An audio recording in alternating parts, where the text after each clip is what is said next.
साहिल फारूक साहब कांग्रेस पार्टी में खुद को कितना सेफ समझते हैं? देखिए, कांग्रेस पार्टी तो एक 138 साल पार्टी है। मैं आपको गारंटी के साथ कहता हूं कि कांग्रेस एक ऐसी वाहिद तंजीम है जो किसी भी बीजेपी के साथ हाथ नहीं मिलाएगी। कि नफरत के बाजार में खुशबू की दुकान खुल गई है, आप उससे डर रहे हैं। देखिए, कांग्रेस न्यूज़ सत्र को वापस नहीं चाहती है। देखिए, मैं बीजेपी का दबाव में आई। देखिए, मैं आपको पहले ये बात कहूं तो लोगों का ये कहना है कि 370 को अगर यहाँ पे खोखला किया है वो 70 साल से कांग्रेस ने किया है। देखिए, लोगों ने 2014 में हमें मैंडेट नहीं दिया, और अगर बीजेपी को हराने का मादा रखती है तो वो सिर्फ इंडियन नेशनल कांग्रेस है। मैं आपसे मोहब्बाना गुजारिश करता हूं कि आपने लाल को भी वोट दिया, आपने पीले को भी वोट दिया, सबको आजमाया, एक बार कांग्रेस को मौका दें। अस्सलाम वालेकुम नाज़रीन, आप देख रहे हो द कश्मीर स्क्रिप्ट और मैं एजाज तांतरे। नाज़रीन किराम, जम्मू कश्मीर के सियासी सूरत हाल पर बात करेंगे और आज हमारे साथ खास मेहमान बातचीत करने के लिए मौजूद हैं जिला सदर कांग्रेस साहिल फारूक साहब। बहुत बहुत शुक्रिया सर अपना टाइम देने के लिए। बहुत बहुत शुक्रिया मेरी तरफ से। आपके जो नाज़रीन हैं उनको अस्सलाम वालेकुम, आपका बहुत बहुत शुक्रिया जी। सबसे पहले हाल ही में कांग्रेस के सीनियर लीडर और कांग्रेस के सदर राहुल गांधी जी पे एलिगेशन लगाई गई थी, उसको अरेस्ट भी किया गया था। अरेस्ट करने के साथ साथ उसको गवर्नमेंट बिल्डिंग जो थी वो वैकेट करने के लिए कहा गया है। क्या लगता है आपको, क्या कांग्रेस लीडर जितने भी हैं वो सेफ हैं जम्मू कश्मीर में? देखिए, जो आप सवाल कर रहे हैं, आप पूरे मुल्क में ये जो आज का जो सवाल है पूरे दुनिया में आज छाया हुआ है कि हमारा मुल्क जो अजीम मुल्क हिंदुस्तान है, इसकी जो डेमोक्रेसी है पूरे वर्ल्ड में मानी जाती है। और आज जिस तरह से हम देख रहे हैं एक ईमानदार लीडर को, जो लोगों की बात, जो गरीबों की बात, जो किसानों की बात, जो दलितों की बात, जो जितने भी हिंदुस्तान में आज तक जितने भी मसले आए, चाहे वो नोटबंदी हो, चाहे जीएसटी का मसला हो, चाहे फार्मर्स की बिलों का मामला था, जो कानून लाए गए थे, तो उस पर अगर किसी ने बात की है वो राहुल गांधी ने की। हमें पता है कि आज जो प्रेस कॉन्फ्रेंस यहाँ पे रखी गई थी, इसका मुद्दा मकसद क्या है? देखिए, आज की जो प्रेस कॉन्फ्रेंस थी, ये हमारा प्रोग्राम है पूरे नेशन वाइज, पूरे हमारे मुल्क में आज हर जगह ये प्रेस कॉन्फ्रेंस हुई। इसका नाम है ये जय भारत सत्याग्रह। क्योंकि सत्याग्रह जो है, ये शब्द जो गांधी जी ने, सत्याग्रह का मतलब है कि एक पीसफुल अपनी आवाज़ जो under the constitution we the people of India umbrella ने हमें दी है, कि हम अपनी आवाज़ को यहाँ की हुकूमत तक पहुँचाएं। कि ये जो राहुल गांधी के मामले में जो आपका जो फैसला आया और रातों रात आपने उसको डिस्क्वालीफाई किया, रातों रात आपने उसको मकान से बेदखल किया, क्या ये उस शहीद परिवार का, जो हमारे राजीव गांधी जी जिन्होंने अपना बलिदान जो इस मुल्क के लिए शहीद हुए हैं, क्या ये उनके फर्जंद नहीं है? इंदिरा जी जिन्होंने अपनी जिंदगी इस वतन को दी है, जिन्होंने अपने आबाई मकान जो उनके पास थे उन्होंने इस मुल्क के वक्फ किए, क्या आज हम गर्व से कह सकते हैं कि हम एक डेमोक्रेटिक कंट्री में रहते हैं? तो हमें उस चीज़ के लिए आज हम अपनी आवाज़ बुलंद कर रहे हैं।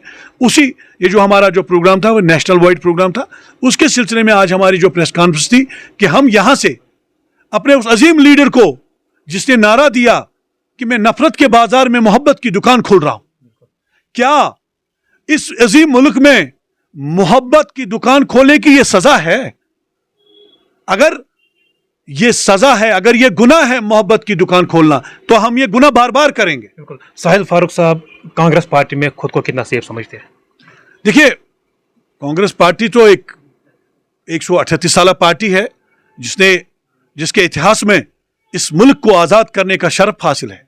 मैं उसी पार्टी का एक कार्यकर्ता हूं। साबिक प्रधानमंत्री और फ्यूचर प्राइम मिनिस्टर भी हो सकते हैं राहुल गांधी साहब, उसको अरेस्ट किया गया, इस पे आपकी क्या राय है? देखिए, मैं आपको यही कह रहा हूं कि ये जो केस डिफॉर्मेशन का किया गया, कर्नाटका में ये बात 2019 के इलेक्शन में बात हुई थी, जब उन्होंने कहा क्या था कि ये जो नीरव मोदी है, ये जो ललित मोदी है, जिनका नाम जो इस वक्त इस मुल्क से फरार है, ये मोदी ही क्यों है? तो उस पे डिफॉर्मेशन केस उसके ऊपर किया गया, और केस उसने किया जिसके खिलाफ बोला ही नहीं, और जिस शख्स ने केस किया उसने आज से 7 महीने पहले इसके ऊपर खुद ही हाई कोर्ट में स्टे किया। अब आप इस बात को समझ सकते हैं कि जो केस करने वाला है वो खुद ही जाकर इसको स्टे भी करवाता है और अपनी मर्जी के मुताबिक इसको रीओपन करवाता है, और राहुल गांधी के हक में ये जो फैसला आता है उसमें भी जो ऑनरेबल कोर्ट ने जो फैसला सुनाया है, जो मुझे लीगल एक्सपर्ट से मैं जान पाया हूं, उसमें उन्होंने 30 दिन का जो उसमें रखा है कि 30 दिन तक वो उसमें अपील कर सकते हैं। लेकिन मुझे समझ नहीं आया कि पार्लियामेंट में रातों रात डिस्क्वालीफाई हो गए, मकान से बेघर हो गए। तो इसीलिए आज हमारी हम अपनी उसकी राहुल गांधी के साथ यकजा और उसके साथ यहाँ गांदरबल की सरजमीन से ये आवाज़ लगा रहे हैं कि राहुल जी आगे बढ़ो, हम आपके साथ हैं, आपके इस मिशन के साथ हैं। आप गरीबों की आवाज़ उठाइए, आप मजलूमों की आवाज़ उठाइए, आप बेघरों की आवाज़ उठाइए, आप किसानों की आवाज़ उठाइए, हम आपके साथ हैं। भारत जोड़ो यात्रा की बात करेंगे, हज़ारों की तादाद में लोगों ने इसमें शिरकत की, इसमें कोई भी शक नहीं है। कहीं ना कहीं राहुल गांधी जी जो है वो यहाँ पे आए थे, लोगों की आश थी कि वो 370 पे यहाँ पे बात करेंगे, लेकिन 370 पे उन्होंने कोई बात नहीं की। इवन की स्टेटहुड पे उन्होंने बात की। रीज़न क्या है?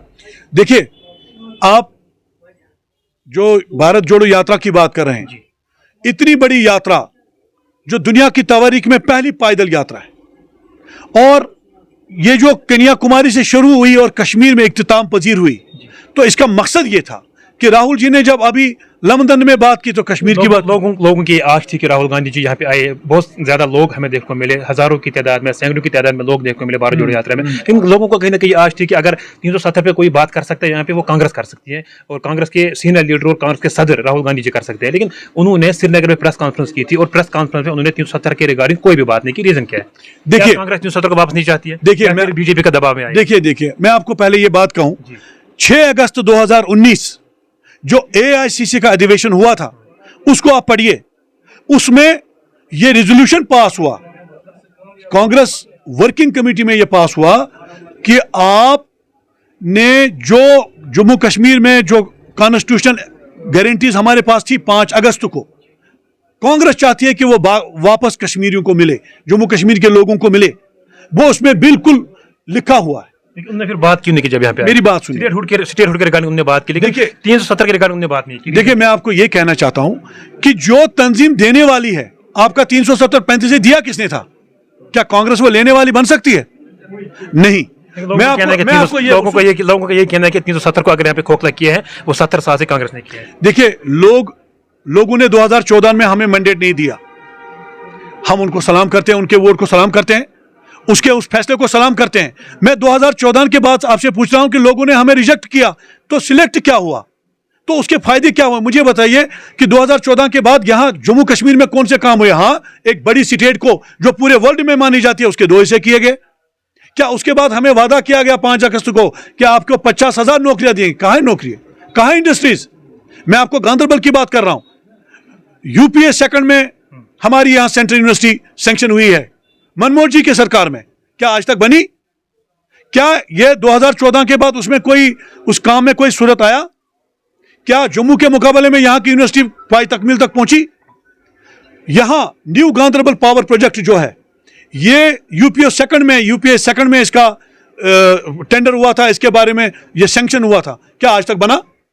आप नागबल से लेकर ये बिहामा का रोड देख रहे हैं, खुद हम इस पे, आपको पता है, हमने परसों एक तवारीखी यात्रा, जो हाथ से हाथ जोड़ो यात्रा, हमने नागबल से शुरू की थी। उसका मकसद क्या था नागबल से शुरू करने का? उसका मकसद यह था कि हुकूमत की आंखों में उनको हम जगाएं कि जागो, कि 10 साल से आप हमें इतना छोटा सा जो पैच, जो 10 किलोमीटर तवारीखी यात्रा, आज तक गांदरबल में कोई पैदल यात्रा 10 किलोमीटर की नहीं हुई है, जो कांग्रेस ने यहां डिस्ट्रिक्ट कांग्रेस की क़यादत, जिसकी क़यादत मैं कर रहा था, वो तवारीखी यात्रा, उसमें भी हमने इसको नागबल से इसलिए शुरू किया ताकि हुकूमत तक ये बात पहुंचे कि लोग गांदरबल के सफर क्या है। एक और अहम सवाल मैं आपसे करना चाहता हूं कि बीजेपी कह रहे हैं कि इस बार हम 50 पार करें, तो मुझे बताइए, अगर यहाँ के हालात ठीक हैं, आप कहते हैं यहाँ तरक्की भी हो गया, इलेक्शन क्यों नहीं हो रहे हैं? आप इलेक्शन से क्यों भाग रहे हैं? आपको पता है कि नफरत के बाजार में खुशबू की दुकान खुल गई है, आप उससे डर रहे हैं। ये जो नफरत के बाजार में खुशबू की दुकान राहुल जी यहां खोल के गए हैं, आप उससे डर रहे हैं। आपको पता है कि कांग्रेस फुल मेजॉरिटी में इस बार यहां सरकार बनाएगी। अब जाते जाते एक आखिरी सवाल, यकुम अप्रैल 2023 से प्रॉपर्टी टैक्स लागू होगा टाउन एरियाज में, कांग्रेस के इस पे क्या तासुरात हैं? देखिए, हमने परसों भी अपनी रैली में इस बात को रखा, लोग हमें बार बार इसमें पूछ रहे हैं। हम कांग्रेस टैक्स के खिलाफ नहीं है, हम नहीं कहते हैं कि टैक्स मत लगाएं, लेकिन हमारा यह कहना है कि ये जो टैक्स का काम है, ये इलेक्टेड गवर्नमेंट लगाती है। आप एक बार इलेक्शन करिए, इलेक्शन के बाद आप टैक्स लगाइए, कौन रोकता है? क्योंकि आज हमारी इकोनॉमी बहुत जीरो पे आ गई है, लोग दर दर की ठोकरें खा रहे हैं, लोगों को खाने के लिए कुछ नहीं है। आपने 500 का सिलेंडर 1300 का कर दिया है। आपने मजदूरी तो वही 500 रुपये है एक आम आदमी की, क्योंकि आज जो पॉवर्टी रेट हमारी बहुत बढ़ गई है, हमारी गुर्बत बढ़ गई है, हमारे एजुकेटेड बच्चे जो है पढ़े लिखे हैं, रोजगार नहीं है। आप इस चीज को मद्देनजर रखते हुए इंसाफ करें। हम सरकार से गुजारिश करते हैं आप इंसाफ करें, इस कौम पे इंसाफ करें। यहां लोग आज खाने के लिए लोगों को नहीं है, लोगों का किचन बड़ी मुश्किल से चल रहा है। हम देखते हैं, जो मैं आज इन दिनों में लोगों से मिलता हूं, किस मुश्किल से वो गुजर रहे हैं। लोगों के बच्चों के स्कूल का फीस नहीं है, लोगों को बिजली फीस भरने के लिए नहीं है, लोगों को खाने के लिए नहीं है। लोग परेशान हैं। लोगों के बच्चों ने, जिन्होंने अपने बच्चों को पढ़ा लिखा के बड़ा किया, एक इस आस्था के साथ कि कल पढ़ लिख कर यह हमारे लिए रोजगार का कोई मौका बनेगा, लेकिन रोजगार के तो मौके आप देख रहे हैं, लिस्ट तो निकलते हैं लेकिन स्क्राइब हो रहे हैं। तो हमारा ये गुजारिश है, आपके माध्यम से कहना चाहते हैं कि मेहरबानी करके सरकार से कह रहे हैं कि आप यहां इलेक्शन कराएं, एक हुकूमत बने, उसके बाद अगर वो डिसाइड करते हैं टैक्स लगाना है तो ठीक है। अब लोगों से बात करिए। लोग समझते हैं आज ए टीम क्या है, बी टीम क्या है, सी टीम क्या है, उस पर हमें जाने की जरूरत नहीं है। हमें लोगों के लिए काम करना है, लोग फैसला करेंगे। इनको हम, जब लोगों को मौका मिलेगा इलेक्शन का, आप खुद देखेंगे कि दूध का दूध, पानी का पानी, खुद पता चल जाएगा। आप जिला सदर कांग्रेस गांधरबल हो, गांधरबल की आवाम के लिए क्या मैसेज रहेगा? देखिए, मैं गांधरबल के लोगों से एक गुजारिश करूंगा कि आप एक बार कांग्रेस को मौका दें। मैं आपको गारंटी के साथ कहता हूं कि कांग्रेस एक ऐसी वाहिद तंजीम है जो किसी भी बीजेपी के साथ हाथ नहीं मिलाएगी। और अगर आपको सेंट्रल यूनिवर्सिटी बनानी है तो कांग्रेस को वोट करना पड़ेगा। और अगर आपको आपका गैस सिलेंडर 500 का चाहिए तो कांग्रेस को वोट करना पड़ेगा। अगर आपको यहाँ का बिजली घर बनाना है, नए पावर प्रोजेक्ट को बनाना, तो कांग्रेस को वोट करना पड़ेगा। अगर आपको यहाँ की सड़कें खूबसूरत चाहिए तो कांग्रेस को वोट करिए, कांग्रेस को एक मौका दीजिए। अगर आप यहाँ तरक्की चाहते हैं, अगर आप डेवलपमेंट चाहते हैं तो कांग्रेस को वोट करिए। अगर आपको यहाँ के नौजवानों के लिए रोजगार चाहिए, अगर दरियाई सिंध को खोल सकती है तो वो कांग्रेस खोल सकती है। अगर आपके सिलेंडर को 500 रुपए का कर सकती है, वो कांग्रेस कर सकती है। और अगर बीजेपी को हराने का मादा रखती है तो वो सिर्फ इंडियन नेशनल कांग्रेस है। मैं आपसे मोजबाना गुजारिश करता हूं कि आपने लाल को भी वोट दिया, आपने पीले को भी वोट दिया, सबको आजमाया, एक बार कांग्रेस को मौका दें और फिर आप देखिए इंशाल्लाह इन सब चीजों का हम हल निकाल के लाएंगे।